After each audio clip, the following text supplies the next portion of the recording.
There are houses that were never meant to be found, houses where the floorboards remember every footstep, where the walls absorbed screams that no one was allowed to acknowledge, and where the silence that greets you at the front door is not peace. It is the weight of everything that was never said out loud. This is the story of one of those houses. A plantation mansion standing at the edge of the Mississippi River, just outside New Orleans, Louisiana, built at the height of the American slave trade, in a state where human beings were bought, sold, and worked to death with the full blessing of the law.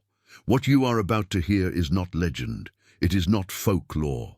It is the documented, preserved, and devastating truth of what happened behind the walls of the Hargrove estate, and why, more than a century and a half later, the people who live nearest to it still cross to the other side of the road when they pass its iron gates.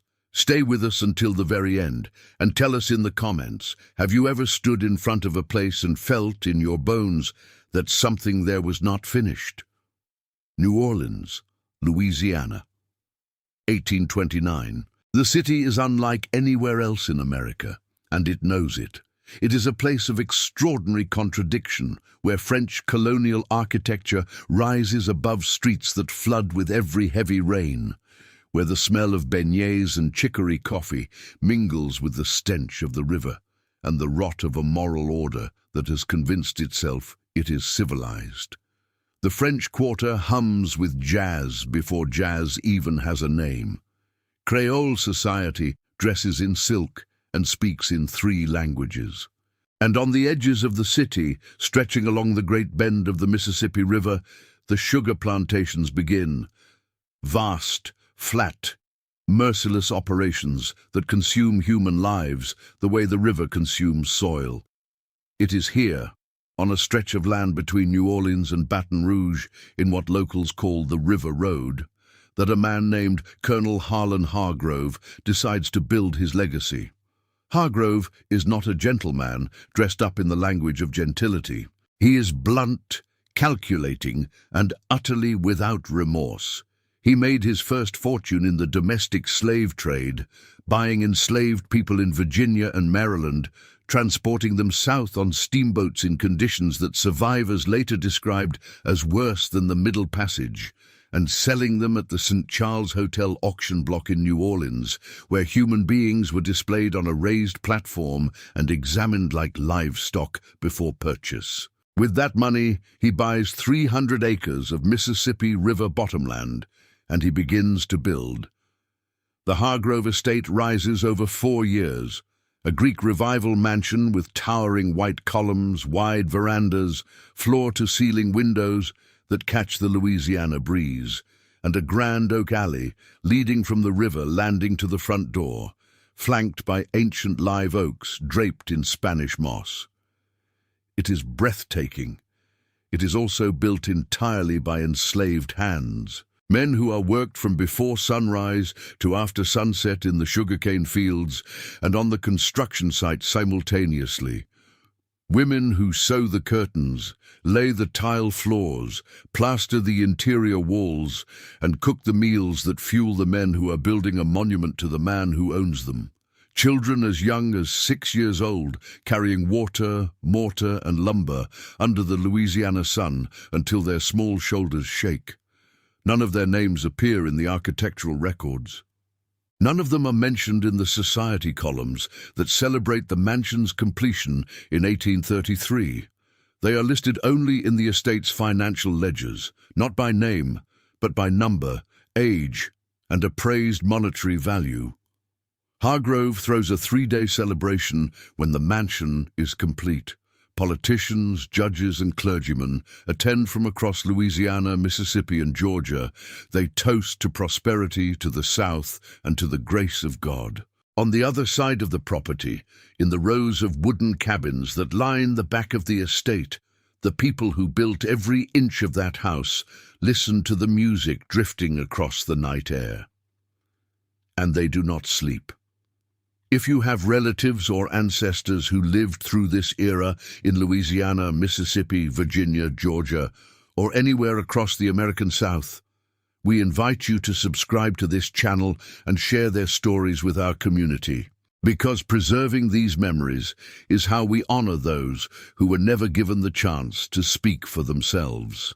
By 1847, the Hargrove Estate is one of the most productive sugar plantations on the River Road. It is also one of the most feared. Harlan Hargrove died in 1841, struck by lightning on the upper veranda during a summer storm, an event that the enslaved community on the property received in silence so profound that the overseer later described it in a letter as, quote, "the loudest quiet I have ever heard." His son, Edmund Hargrove, inherits everything. Edmund is in some ways more dangerous than his father. Where Harlan was openly brutal, Edmund is sophisticated. He attends opera performances in New Orleans. He reads French philosophy. He quotes Thomas Jefferson on the subject of liberty without a trace of irony. And he manages the plantation with a system of psychological control so refined that many of the enslaved workers later testified they did not always know where the boundaries were until they had already crossed them and the punishment had already begun. It is in this world that a woman named Celestine lives. Celestine was born on the Hargrove Estate in 1824, the daughter of an enslaved woman from Senegal and a man whose identity she was never told. She is, by every account that survives, extraordinary. She speaks 4 languages: English, French, a Louisiana Creole dialect, and fragments of Wolof passed down from her mother like pieces of a broken mirror. She is the estate's head housekeeper by the age of 23, managing a household staff of 19 people with a precision and dignity that Edmund Hargrove both relies upon and resents.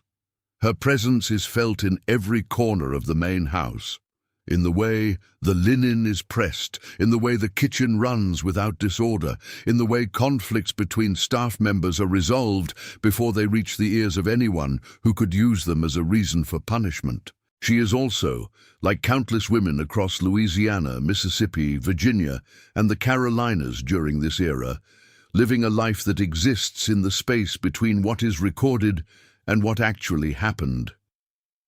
The letters that survive, written in a careful, elegant hand on paper she had no official right to possess, describe a relationship with Edmund Hargrove that defies every comfortable category. Not love, not hatred, something more complicated and more damaging than either. A negotiation conducted entirely without equal terms. A silence enforced not by chains, but by the architecture of absolute power. In 1851, Celestine gives birth to a daughter. The child is named Marguerite. Her father's name does not appear on any document, but his features appear on Marguerite's face, clearly enough that visitors to the estate stop mid-conversation when they first see her. Edmund acknowledges nothing. He does what powerful men in Louisiana, Virginia, Mississippi, and Georgia did with uncomfortable truths. He makes arrangements. Marguerite is sent to work in the kitchen at age 5. She's kept out of sight when guests visit. She is never taught to read, except that Celestine, working at night by candlelight while the rest of the house sleeps, teaches her daughter every single thing she knows: language, numbers, history. The names of the stars visible from the east bedroom window on clear Louisiana nights. The names of the plants along the river that can heal and the plants that can harm. And most critically, how to remember. Remember everything. Celestine tells her daughter in the darkness of the east bedroom on the ground floor of the Hargrove Estate. Remember it exactly as it happened, because one day someone will need to know. We want to hear from you before we continue. Do you have family members or acquaintances whose ancestors lived through the era of slavery in Louisiana, Mississippi, Georgia, Virginia, or anywhere across the American South? Subscribe to this channel and help us build a community committed to keeping these stories alive, because silence has already cost us too much. And now, tell us what you think of this story so far. Leave your thoughts in the comments below. We read every single one. January 1st, 1863. President Abraham Lincoln signs the Emancipation Proclamation. In Washington, in Boston, in Philadelphia, church bells ring and crowds gather in the streets. In New Orleans, which had already fallen under Union control in April of 1862, the reaction is layered, complicated, and deeply human.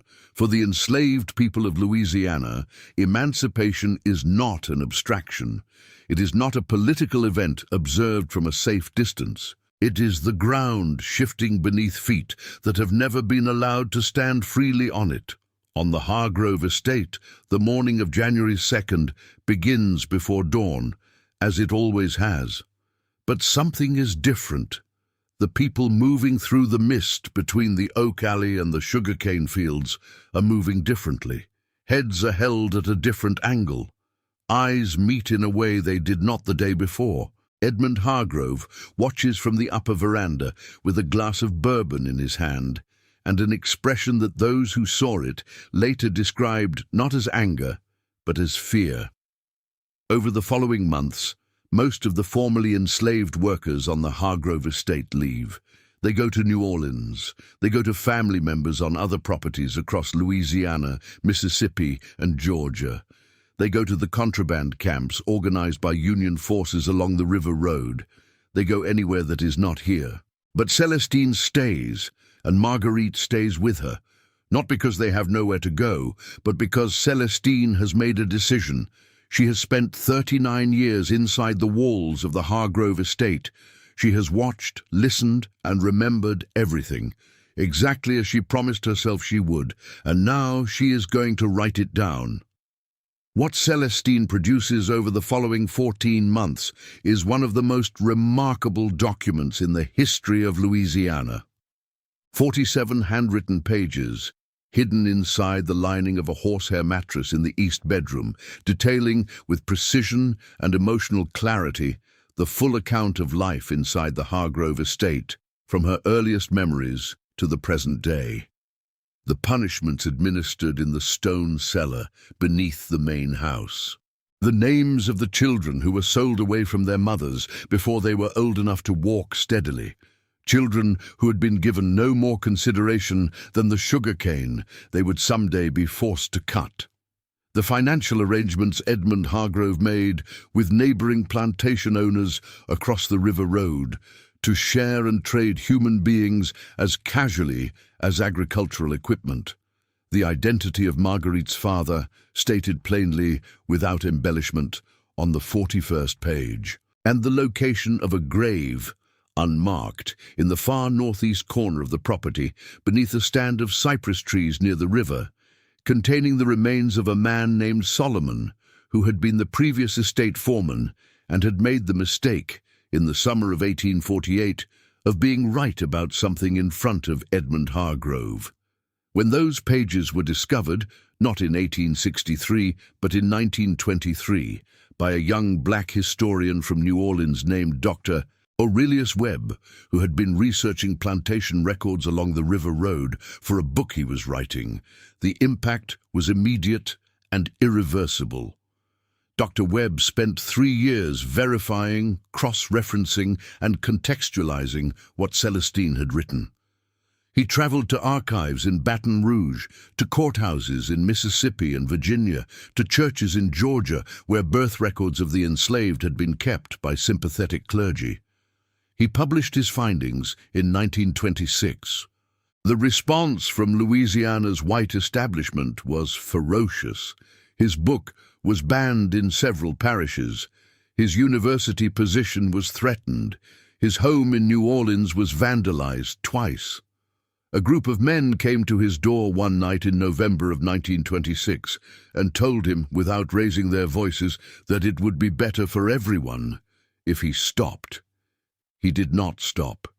The book survived. Celestine's words survived.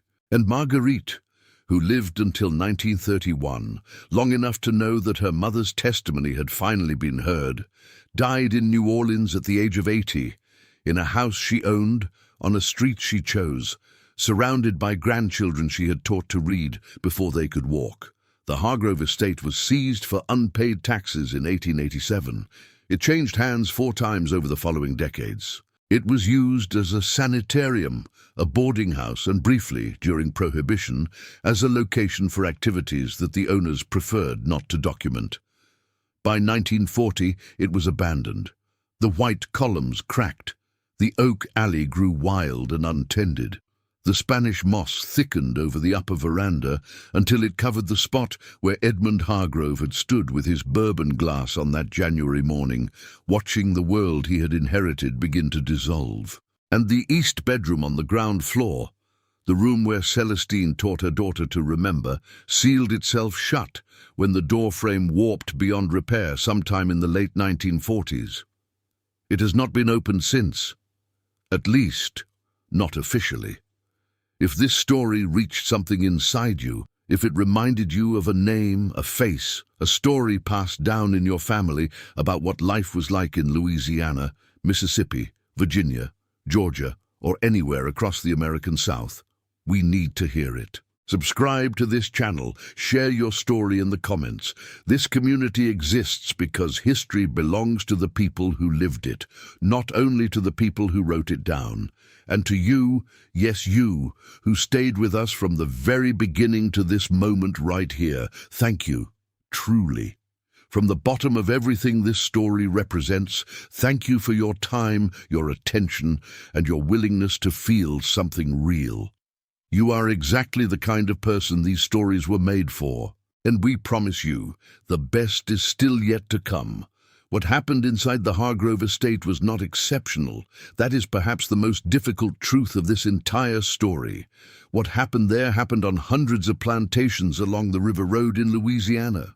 It happened in the rice fields of South Carolina. It happened on the tobacco estates of Virginia. It happened in the cotton fields of Mississippi and Georgia. It happened across the entire architecture of a system that was not an accident. It was a design, a deliberate, sustained, legally protected design built on the complete erasure of human dignity. And the houses are still standing. Some of them are museums, some of them are event venues, some of them host weddings on the same grounds where human beings were bought, sold, and buried without markers.